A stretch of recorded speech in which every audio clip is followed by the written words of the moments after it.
Hey, good day, everybody. Welcome back to our Working Together series. Now, we're at this different time for a reason, and that reason is because Rabbi and his family are in the Holy Land, and so it's an exciting opportunity for us to get another over the pond broadcast from the land of Israel, and I'm sure it'll be inspired. But for some reason, we haven't been able to coordinate 100% with our friends at Netiv, and I've left Rod a couple messages, and Rabbi's just calling him right now. So if you bear with us and be patient, Rabbi's going to call this new series. These are powerful days. Let's maximize them. So I'm looking forward to this Q&A session and what he'll have to share, especially while he's in the Holy Land. I'm sure it's going to be inspirational. Welcome, Lara and William Allen and Liam. Welcome. Bishop, welcome. Oh, let's see. Oh, okay. Rabbi just got back to me. Rod is just bringing it all up online now, and we'll break in with him in a second. I appreciate your patience. I try to be on time every time if I can be. I just think that that's a respectful thing for all the studying that these rabbis do. It's just a joy to be able to share in the light of Torah that they're birthed to share with the world, and so for me, I look forward to it. And I don't know if you guys know, I work nights, so I've been up all night, and yeah, still hanging in here for these classes. Hey, Rod, how are you doing?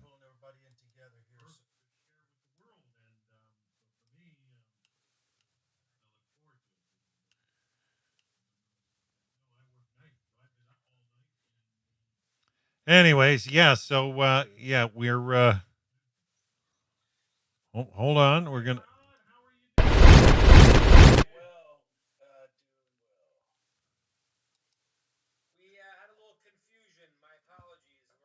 Israel time, and we thought Central time, Eastern time, Pacific time, Israel time. Yeah, we're. I'm sorry, Rabbi. I don't know why you're getting the double feedback. Somebody must have YouTube being played. I'm guilty. Oh, there you go. Okay, we got it sorted out, Rabbi. If you want to take it away, we're looking forward. I'm joined by many people in the our Noahide World Center YouTube and some on Facebook as well. All right, let's do it. Okay, everyone, welcome.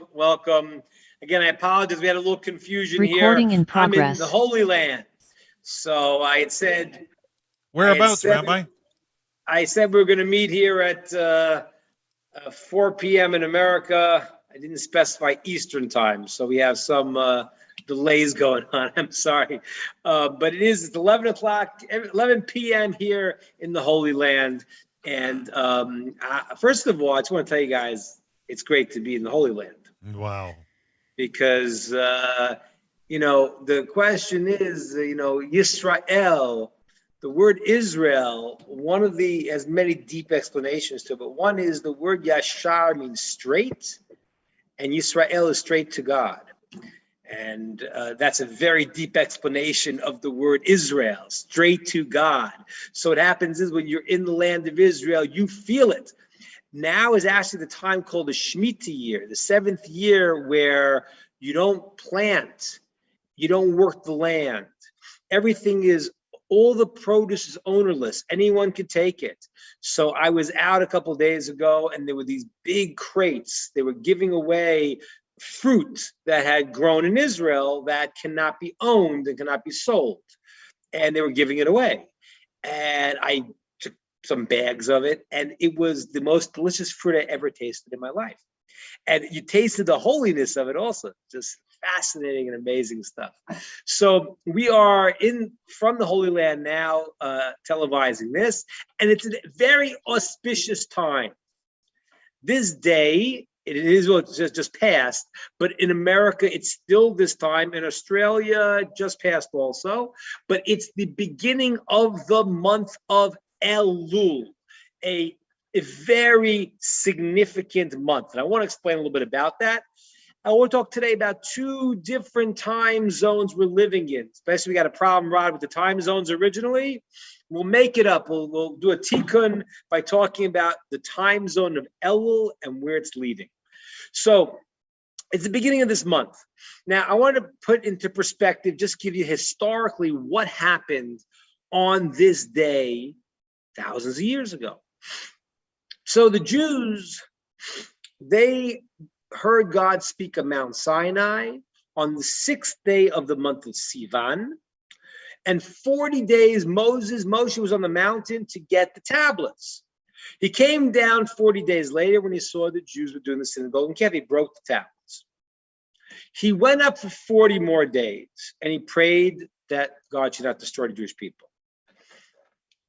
At the end of the 40 days, God said, go tell the Jews to prepare themselves, and I'm forgiving them, and I'm going to give them a new set of tablets. What day was that God said, I'm forgiving the Jews? That was yesterday. Day before Rosh Chodesh Elul. And then on the day of Rosh Chodesh Elul, Moses went back up to the mountain to get the second set of tablets. And that's why Rosh Chodesh Elul, this month, is set aside as a special time that God is close and you can return. I want to explain this very, very deep idea because people, think, oh, we had the story, the tablets were broken and so bad. Now in the second ones, but in a certain way, the second tablets have a greatness the first ones don't. You know what that greatness is? It's after you make a mistake. After you made a mistake, can you fix it up? The second tablets are the way of the world where we're not perfect. And therefore, there is a time set aside, and it starts today. Moses, when they went up to the mountain, it said they blew the shofar, and Moshe said, everyone be careful. And that's why the custom is every day in this month, we blow the shofar. Why? Everyone be careful. Don't forget. You made a mistake once, but now is the time you can fix it up.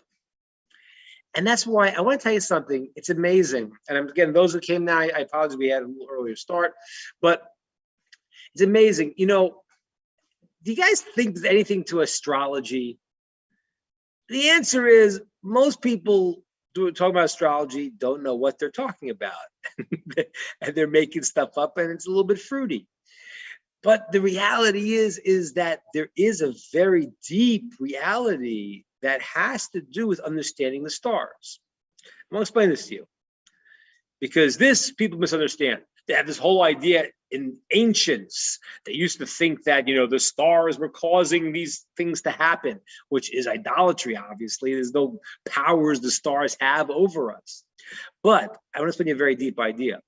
When God makes the flow to come down to the world, there are ways to read the imprints that you can see in the stars and the constellations. There is actually, it's not that they're causing it. It's that when God is causing the flow to come down, you could see, if you know how to read the system, you could see the entire system. And therefore, there is actually a lot of depth and truth, if you know how to do it, to what the power of every month is.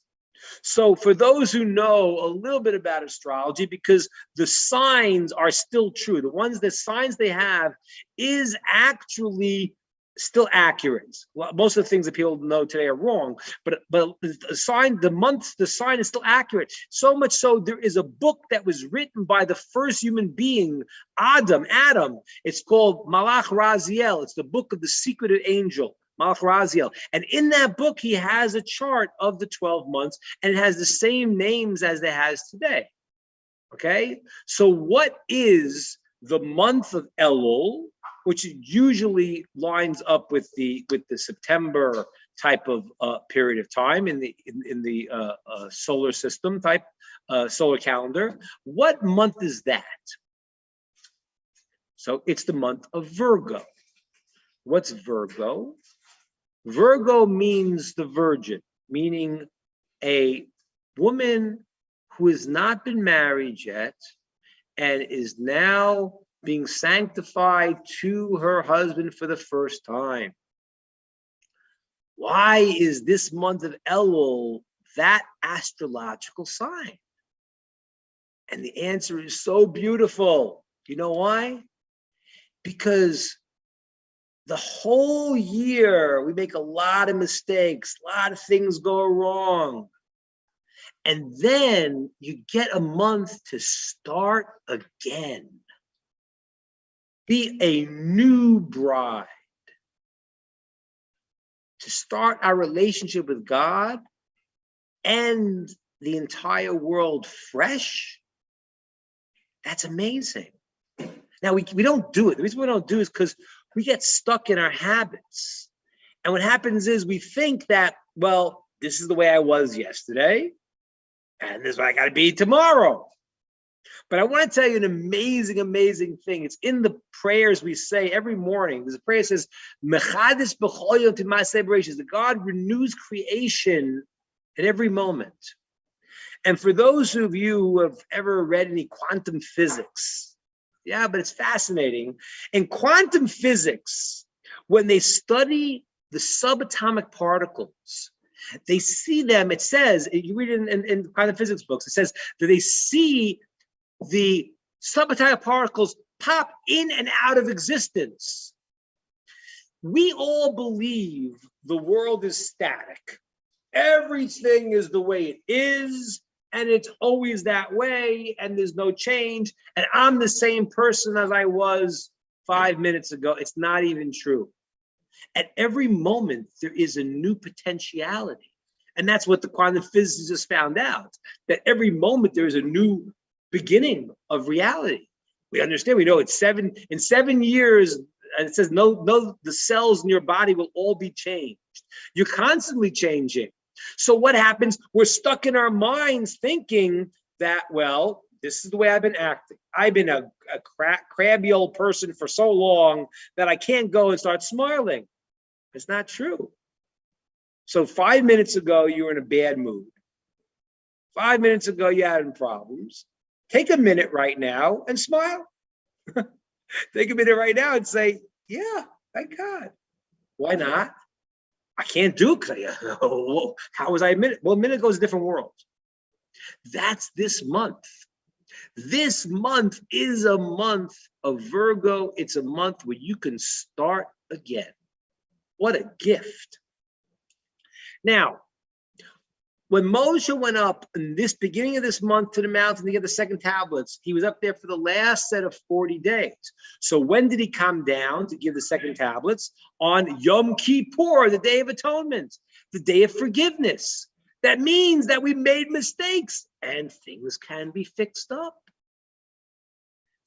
So we are in this period of time, this last 40 days that Moses gets the second tablets. Starting from today, from the beginning of Elul, we get a restart, and the completion of it is the day of Yom Kippur, which is 40 days from today. Now, we have another significant time that we have to talk about, because it's all happening right now. The month of 30 days before this month of Elul, this leads to a very auspicious day that many of you know about. It's called Rosh Hashanah, the New Year.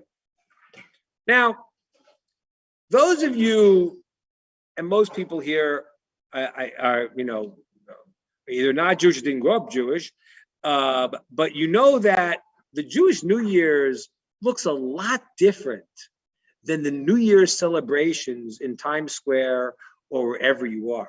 It is not a drunken party. That's not what the Jewish New Year is.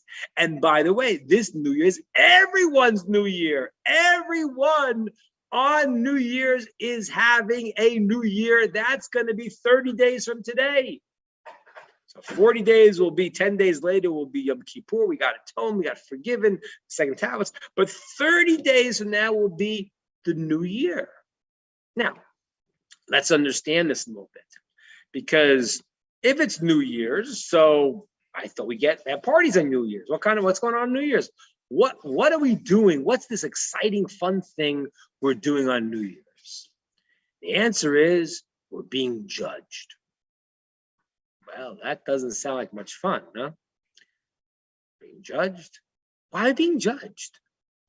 Why is New Year's the day of judgment? What happened on this original New Year's, and why is it a day of judgment? I want you to understand this. When we understand this, we'll understand everything we're building up today. So it happens like this. What happened on the day of New Year's, the first day of the month of Tishrei, 30 days from today, is the day that Adam and Eve were created. Not when the universe began. It's a different topic. The day of the first Homo sapiens with a soul called Adam and Chava, Adam and Eve. And that is the beginning of humanity as we know it. They were formed and created on that day that we call New Year's, Rosh Hashanah. Well, that's very nice, Rabbi, but why does that make it a day of judgment? Ever think about that? Right, it's a very simple question. I told you about this great month of preparation of starting new, and we're starting new, this relationship, because we're leading up to this incredible time and the beginning of the year, the anniversary of the creation of Adam and Eve, Rosh Hashanah, and it's the New Year's is great, and we're gonna do a lot of things, but the overriding concept is it's the day of judgment. But why? Right? Think about it. In the secular world, December 31st, January 1st is not a day of judgment. It's a day that was, okay, we're starting a new calendar year, so we throw a party. Why is it a day of judgment? So let me explain this. Crucial understanding. It goes back to why were we created in the first place? Why were we created? Why God make us? Why are we here? And the answer is that if God did not create us and put us into a world where we would earn and we would deserve to get the connection and the goodness, then we would be takers. We'd be like beggars. The purpose of God putting us in this world is that we can act right, we can choose, and when we choose right, we will now be the owners of the goodness that we're going to get because we did it ourselves. So the purpose of creation was to earn our eternal connection. That was the purpose. Now, if that's the purpose, then here's what happens. Imagine you open up a business, okay? And let's say you open the business, we'll give it a day, I don't know, September 1st, you started a business. You say, why did I start this business for? Well, you started it because you wanted to make money, you wanted to help people. You had a purpose of why you started the business. Now, what happens is, when a year passes, we go and we say, hey, a cycle has passed and we're back to the beginning part, back to the beginning point. Have we accomplished the purpose of why we started this business? So that is, should I need help? Yeah. Plug. So that is the anniversary of any commencement of a process. You have to ask yourself, have we accomplished the purpose? So what happens on every year that we get to Rosh Hashanah? What happens every year is now we're back to the beginning of the purpose. The purpose was to earn our connection. And therefore the question is, how did you do? That's why it's a day of judgment. If you had a company and you came back to the beginning, you would have an assessment. Here was the money we put in. Here's the money we made. Do we need to allot more money here? Do you need to put more money here? Do we need to change our product? That's what you do. You come back to the point and you assess what the purpose of what you're doing is. And therefore, every Rosh Hashanah, what happens is we get back to the beginning and there's a reassessment and a reassignment of what the purpose is. So now God maybe gave you a lot of money and maybe you're not using it so good. So now there's going to be a reassessment. Should we have a person get more money, less money? He gave us this. How do we do with it? That is the reason why it's the day of judgment, because we're always coming back to that starting point. And since the purpose of creation was to earn our connection, we're reassessing and restarting the world. This is an amazing thing, guys. Literally, where the world is being rebuilt now on Rosh Hashanah with a new analysis of how did we do. And that's why it's a day of judgment. So let's put this all together. We have two fascinating times going on right now. We have the beginning of the month of Elul, which is now, we said it's the sign of Virgo, where you get to start anew. Why? Because if you don't believe you could start new, you're not going to change. You got to believe that you can really be the person you want to be. That's this whole month of preparation. Once we do that and we get to the end of the month, we arrive at the point where now there's a reassessment and a day of judgment to say, have you become the people that you could be? And then God gives us the proper blessings, the proper sustenance, the proper decisions, and the judgment to get what he wants to give us based on what we have made of ourselves. That's the power of this period of time. It's a very, very powerful time. Very, very powerful time. So on one hand, there's the fear of, there's judgment. But there's also the ability to know we could start again and be successful. And God willing, in another 30 days, every person and every creation is going to be looked at in the world and say, this is what they've done. This is what they've become. And now the blessings and the necessary fulfillment that each individual, the entire world gets, should be in the proper way to move us to where we ultimately have to be. Okay, that's the thought. Let's open it to some ideas and some questions. Great subject matter, especially for the time that we live in. And I was thinking, and I often struggle with the word, as you mentioned, judgment, because we have sort of a mindset when we think of judgment versus what does Torah, what is Hashem, what's being said by that.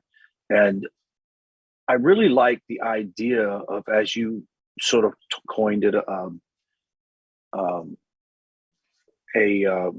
evaluation that takes place. When we say judgment, it does not mean just the negative. That's right. It means there's a full evaluation, positive, negative, things that can be improved. So if we're doing this every year at Yom Kippur, Rosh Hashanah, Yom Kippur, then when we actually stand before the heavenly court, we have less to be concerned about because we've worked through this process year after year, correct? Well, I mean, we're as long as we're awake and we're trying to better ourselves, we know the principle. And I want to just comment on what Rod said because it's so important. And I know most of us, especially if we grow up in a Western society and various cultures that we come from, the word judgment is not a pleasant term but it all comes from something I've said to you many times. It literally comes from not understanding the Torah and misinterpreting words like Kelkana, that translating as vengeful God, which is completely wrong. What kana means is that I care.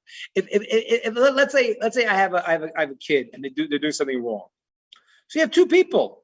One says, wow, I'm not going to drop. I'm not going to let this go because it matters to me. That's called kana. That's what is mistranslated as vengeance. What it means, I don't let it go because it's important to me. If I say, whatever the kid does, that's worse. So people think they have literally a mistranslation of the words and understand that God is vengeful when that's absurd.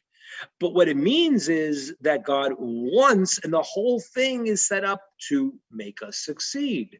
So we have a very bad impression of the word Judgment Day. It's not a Torah word. It's an English word. We got the impression, but it all is based on the misunderstanding of God. That God is looking to catch us. You said kana. Does that have its root in kavanah? No, it has this word. The word kana is spelled kuf nun aleph, which means, I guess, and in one way it's jealous. Like for example, Maimonides says if a person's not jealous of people are talking to the person's spouse and they don't care, that's not a good sign. The guy sitting dancing with the guy's wife at the wedding.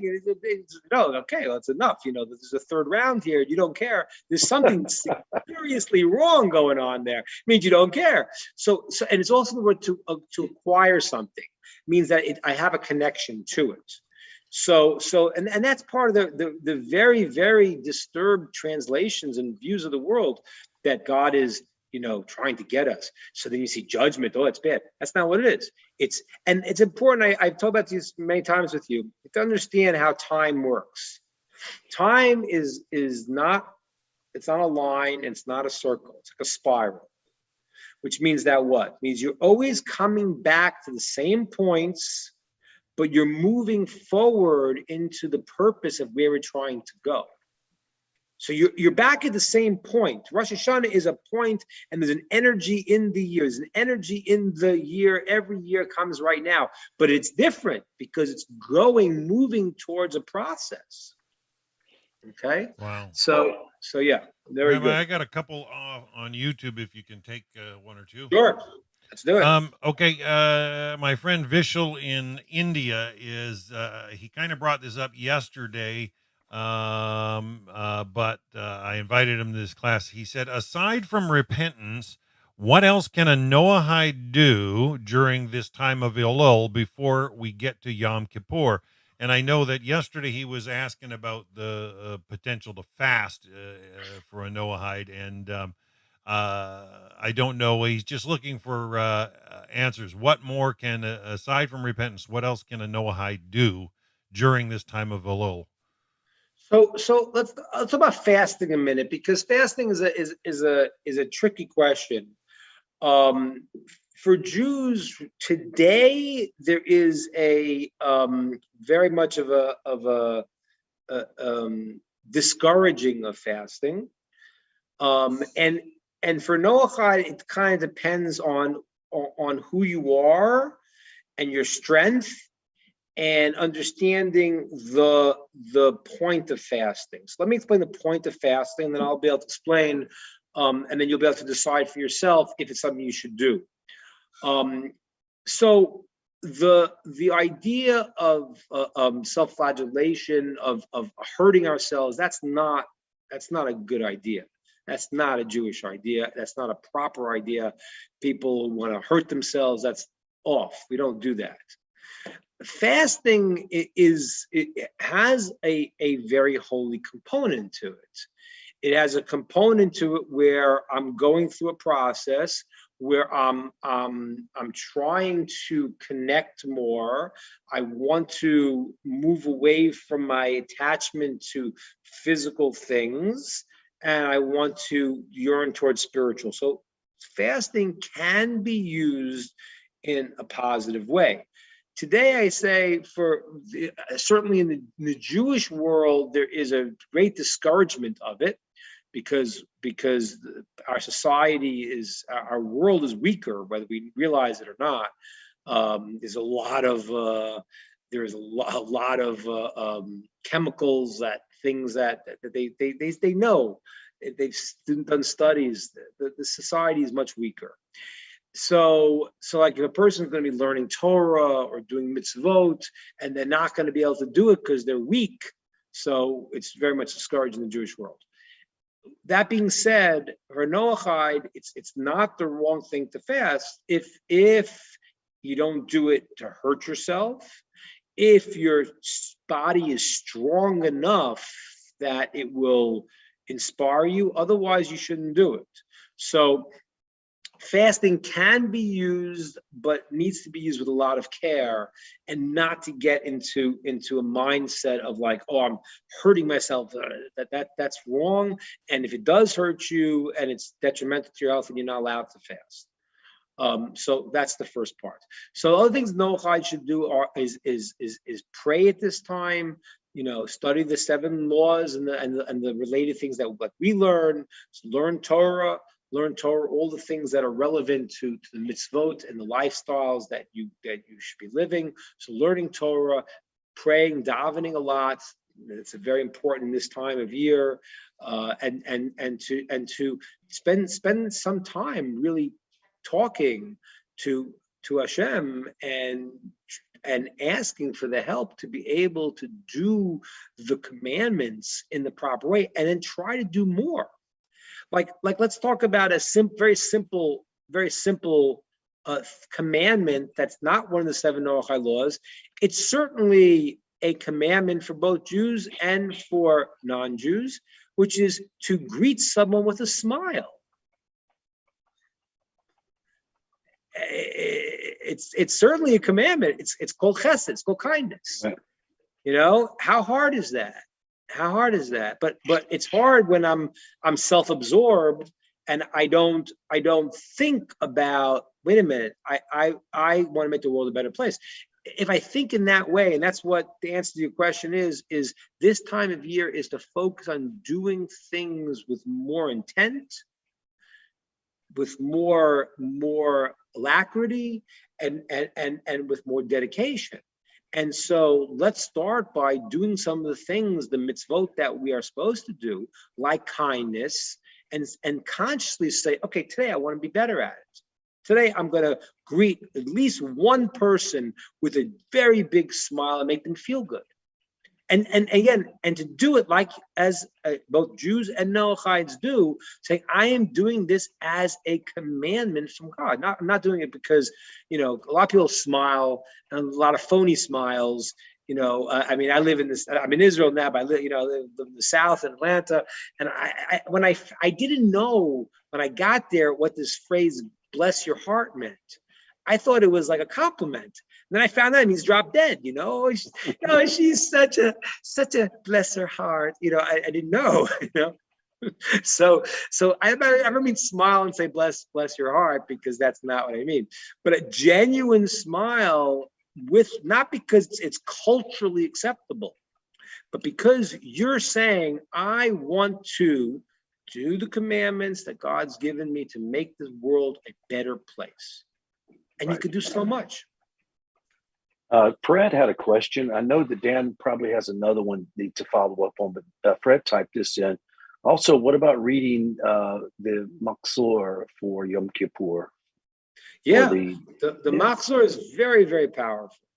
Yeah. Very, very powerful. I mean, it's one of my favorite prayers. It says, and this is very much connected to what we're doing here. It says that, and in the prayers of the Shemona Esrei and the solemn prayer of Rosh Hashanah, we say that the whole and everyone, the whole world, will recognize that all give one shoulder to go to serve you.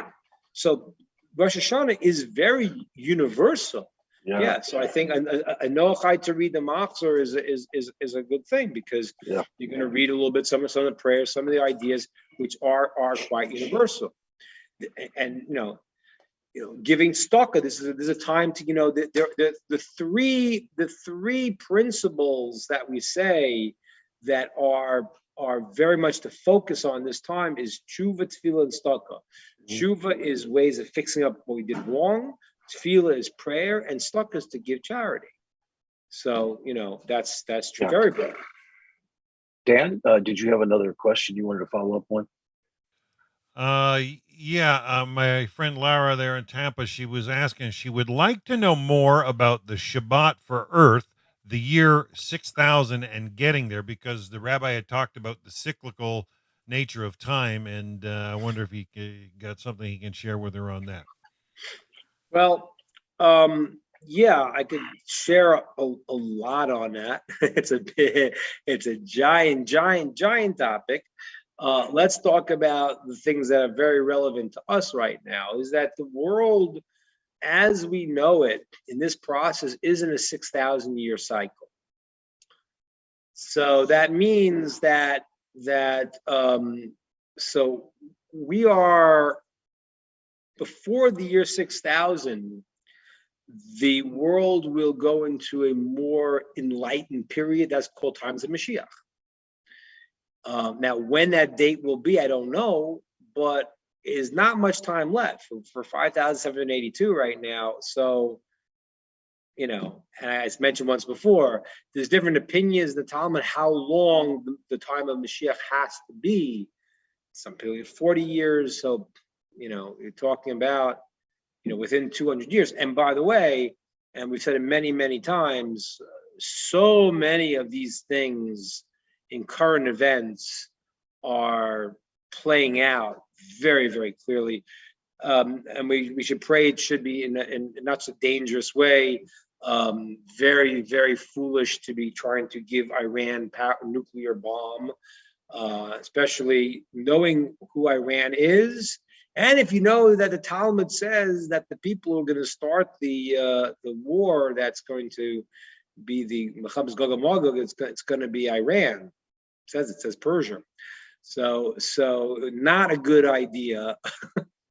Again, you're not going to avoid how it happens, but I said many times it could happen through a peaceful way and through a not peaceful way, and we have to try our best. But 6,000 years is the maximum of the world in this state. Before 6,000 years, we'll enter a new state. That's time of Mashiach.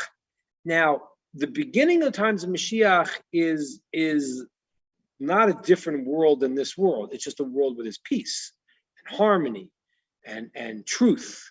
And there'll be a base of Migdash, there'll be a temple, there'll be the mitzvah, everyone know truth. So it's very different because that's not the world today. The world is, not just warring, but people are super angry. I don't know if you've noticed that. It's really a terrible thing. People are super angry. So that's going to change, and then that's before the end of 6,000 years, and then that leads into greater times. The times of Mashiach have to evolve into a more supernatural type of reality, and eventually leads into the reality called the world to come, Tchias HaMesim, the other aspects of eternal benefits. But for 6,000 years, the world is in its cycle. But before that, towards the end of that, is the time Mashiach comes. That's what I said before about 6,000 years. We're in 5,782. So not much time. So it's happening. That's clear. Who else? Anybody else? A comment or question? It could be about the subject matter or something else. Now would be the time to bring it up. Rabbi Vishal's asking another question. He says he's not aware of the reading Maksur. Can it be explained, please? He says he can't find it in a Google search. What's it called? Maksur, you were talking about that Fred had asked about the prayer. Oh, Maksur. Maksur is what Fred was asking is it's just a phrase for the prayer book. So there's a prayer book, and then the prayer book for the high holidays, for Rosh Yom Kippur, is called the Maksur. It's from the word lachzor as a cycle. It's not a biblical term. The word sidur which means a prayer book, is from the word l'sader, to organize structure, and the Maksur is the cycle that every year, it's the prayer book that is just a phrase that we use for the prayer book that comes around every year, Rosh Hashanah Yom Kippur. That's what where Maksur is. Dan, does he have access to the regular internet to send him a link to it? I I sent the link. I just sent him a link. I'd sent him a link as well. I put it up as soon as he asked. Excellent. I Googled Excellent. it and just put the Thank you. Google link. Yeah. Did they come out with a Noachide Maksur, by any chance? I didn't No. look. I just found No. the page and put the link straight up. We got to speak to Rav Shirky, see if he can put that together. That would be very beneficial for everybody. Yeah. Any other questions or comments? Rabbi, I hope your trip is doing Yeah. well. Ronald? Yeah, just a briefing. Through the month of Elul, we've got the month of Elul, then we've got Rosh Hashanah and Yom Kippur. So what does a person do, each of those three sections?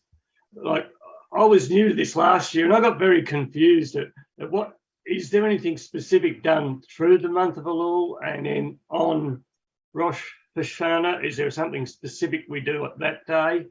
And does a Noahide have anything to do with Yom Kippur at the end? Okay, it's a good question. So, Big question. For Rosh Chodesh Elul, there is a incredible stress on fixing our ways. It's palpable. I mean, like I'm in Israel now, and like you could see everything is popping. Every study hall is packed, and people are staying up very late. And so Elul is really a time where people are focusing on fixing their ways, as we talked about earlier. The last week of Elul and in Sephardic communities throughout all of Elul, people get up at dawn and say special prayers called slichot, where they ask forgiveness. Certainly, people can ask for forgiveness, and Noachides can use that. And there's prayer books called slichot, prayer books that talk about that, asking forgiveness. So some people do that the whole month. They get up before dawn. In the Ashkenazi communities, they usually do it the last week, but not the whole month. And some people don't get up that early, but they still have the last week where they have special prayers asking for forgiveness. On Rosh Hashanah, the commandment that a Jew is commanded to, and Noachide can hear this, then obligated to, is the commandment of the shofar blowing. The shofar blowing is a powerful experience. When I talk, so I limit the hevel, the sound of my mouth, right? There's 5 different parts of my mouth where I create syllables and sounds from. But the shofar is a call. Oh, it's a very powerful call, and it does not have notes. And we're commanded to blow the shofar and to hear the shofar, and that creates certain realities in the world, which the Jewish people are commanded to do, which is good for the entire world. It says that during the time of the shofar blowing, that is the commandment. When we do that, then God judges us with compassion. So Noachide is not commanded to do that. That is the main commandment of Rosh Hashanah, is the shofar blowing. I don't think it's forbidden to listen to it or not listen to it, but it has a certain effect. That's that. Now, Rosh Hashanah and Yom Kippur is very fascinating because it's like a whole condensed year. As a matter of fact, if you calculate how many days there is in the lunar calendar as opposed to the solar calendar, it's 11 days less. So when you count the days themselves, those days from Rosh Hashanah Yom Kippur fill in the lunar cycle and the solar calendar. That's like a miniature year. And that 10 days is intense to try to fix up our ways. Yom Kippur, what happens is that a Jew is commanded to fast. The Jews have they on Yom Kippur, there's an ability, and this I mean, Noachides, I don't see anything wrong with that. The Jews what they're doing is they totally separate from the physical world. They don't eat and drink. There's no marital relations. They don't wear shoes. They don't anoint themselves. They don't wash. That whole day is. So the idea of whether a Noachide has to do that specific thing or not, I don't think they have to, but the idea of Yom Kippur, of asking for forgiveness, entails also a certain degree of separating from the physical world and focusing on the spiritual. We don't say to do that throughout the whole year. We don't have this idea of, it's very strange to us, the idea of a person being, a priest being celibate. We don't have that concept. But Yom Kippur is one day where there is a real effort through the prayers, through prioritizing to tune into the spiritual and to negate as much as possible the physical on that day. So, Ron, the short answer is Elul is a time to get ourselves together, fix ourselves up. Rosh Hashanah is a time to hearing the shofar, and this I want to say now. I want to add one thing I just said. Hearing the shofar, but it's also the point of Rosh Hashanah, Ron, is to accept God as the master of all the world. So that's what a Noachide should be thinking, that God is the master of the world, accepting that He is the master of the universe. And that sounds like simple. That's not simple at all, because everyone wants to be their own boss. So the place to realize, no, there's one master of the universe, and without that, there's nothing. There's no existence, anything. So that is the day of Rosh Hashanah. So Elul is preparing. Rosh Hashanah is accepting God's mastery. That's the shofar idea. 10 days is the condensed power of fixing ourselves up. And Yom Kippur is a day to ask for forgiveness for everything we've done and to move into a new spiritual realm. Rabbi, sometimes when I hear that described, it reminds me of our evening preparation and our prayers. It's almost like a mini Yom Kippur and Rosh Hashanah, because you're self-evaluating before you go to bed. You're asking yourself, are there people that I have done things to or sinned against that I need to rectify? I mean, every night we do this. And then we have once a year where we come together as not only just the Jewish community, but now the pious world along with the Jewish people, to reevaluate ourselves. And may this year be a great reevaluation and breakthrough and tshuva for us all, because that's what keeps us from experiencing having the Messianic age come upon us. And so well put. Yeah, you're right. We do a miniature version of that every day, because time is it's not arbitrary. When God set up a day has a certain unit. You know how sometimes you like the end of it, like nothing's going right, and you say, I'm gonna go to bed and start again tomorrow. It's a real thing. I've done that more than once. Yeah, it is a real thing. That's right. It's a real thing, because that's a unit.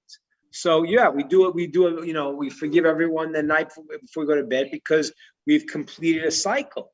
Every day, and we're so, I don't know, we're desensitized, but every day is a new opportunity.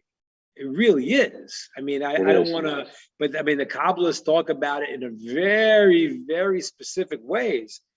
Mm-hmm. And there really is understanding. We don't want to, there was one of the great, Maksur rabbis who focused on ethics. Always say the phrase that bothered him was people say, I'm killing time. And he would say, you're not killing time. Time is killing you. It's like that's good. Yeah. You can't go and so like you don't want to kill time. This is the time. Time is our opportunity. And every day is an opportunity. So you're right. So every day is a miniature version, and then the intensity is Yom Kippur, which is the holiest day of the year. Then. Yeah, incredible. Anybody else? I know the rabbi. It's late for him in Israel. He's going on midnight there. Yeah, 1 at midnight. Yeah, so it's going on midnight there, and want to give you a chance. We had the class earlier because there was a mix-up. He meant to say 4 p.m. Eastern time, which would have been 3 p.m. Central Standard Time. So is that going to be the time we need to set it at now, or what? Well, I like to hear everyone's feedback. I mean, I definitely prefer set it to 12 than to 1. But let's get people's feedback. You want us to send a message during the week? People can either tell me now or tell Rod. Is 3 p.m. too early, or do we just continue with the 4 p.m. thing that we're doing before and Rabbi waits? I mean, 3 think? p.m. is too early for me, as this is my third class after working all night. So okay. So I have you can see the bags are starting to sag here. Anyway, Dan, what time is it for you, Dan? What time is it for you now? For me, it's only right now is 1:53 p.m. in the Pacific. But he's been up all night. Right. So what time do you want the class, Dan? Well, it's just Rabbi Goldberg's class can end about 3 p.m.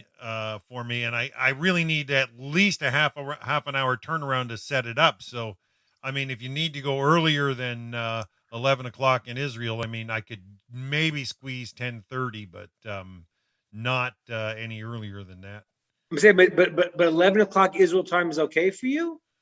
Well, I can make it work. I mean, I preferred the later one, because then I could grab an hour nap between classes. Wow. Okay. What do you say, guys? Honestly, I'm open. I mean, it does create a bit of a conundrum for me, because I have another class that I have at 2 p.m., which is not associated with the rest of the group, except for a couple of people that I have to attend. So but it's not dependent just on me on this. I mean, that my other class is finished. Let's see, 2:30. Let's do this, guys. Let's send out, those who are connected with the T, send messages to Rod, and those guys to know. We'll know if I send messages to Dan, and we'll announce it this week what time we're going to meet. We're not meeting next week, we're meeting 2 weeks from now. Okay. So I might, if it's necessary, I will go back to the same time. I'll just stay up late. Okay. So just let's get everyone's feedback, and if it's every other week, I can stay until 1 o'clock in the morning. It's not so bad. I usually do anyway. So well, you're only doing this once every other month, every other week. Every other week now for the next few weeks. Okay. So that would probably be better for us to keep it at 4 p.m. and just do 4 p.m. That's 4 p.m. Central Time. Central Time, 5 p.m. Eastern Coast Time. Eastern Time. Right. Okay. So we're meeting 2 weeks from tonight at the original time. At the original time, yes. Okay, Dan, is that good for you? That works for me better. So 5 p.m. Central or Eastern Time, 2 weeks from today, we'll be on for our next Q&A with you. How long are you in Israel for, Rabbi? I'm here for 3 months now. Whoa! All right, so we can do this for a bit. Yeah, I like to do it down by the Kotel one time if we can. I'll try if I can get something to happen in Jerusalem. Maybe we'll see. We'll get good Wi-Fi. I'm here. Yeah. Jenny, go ahead. Hi, I'm here. Hi, how you doing? Hi, Rabbi. Hi. I'm Jeannie Smith. Nice to meet you. Nice to meet you too, Jeannie. I have a question. This is a question and answer, but Rod, for some reason I was thinking there was a Wednesday night class and a Thursday morning class. Is there just the Thursday morning? No, Torah? there's the Wednesday night and Thursday. Last Wednesday, I think that Steve showed up a little late for the class. I didn't see anything on the email. There was no Wednesday evening listed. So I was thrown off. Okay, let me see why that would be the case. Sandy, could you look at it as well? Mine says there's a Wednesday. Yeah, it says Wednesday Parsha Studies. Steve Van Buren. I didn't see it on the email I got. That's weird. Okay. I'm going to check out, guys, because it is late for me. Yep. Okay. Nice to see you, Rabbi. I'll see you guys in 2 weeks. Go Blessings, ahead, Rabbi. Let's Thank see. you so much. Bye. Thank you. Okay, Rod, I'm going to Jenny. check out as well and get to bed Okay. because I got to get up in a few hours and do it all over again.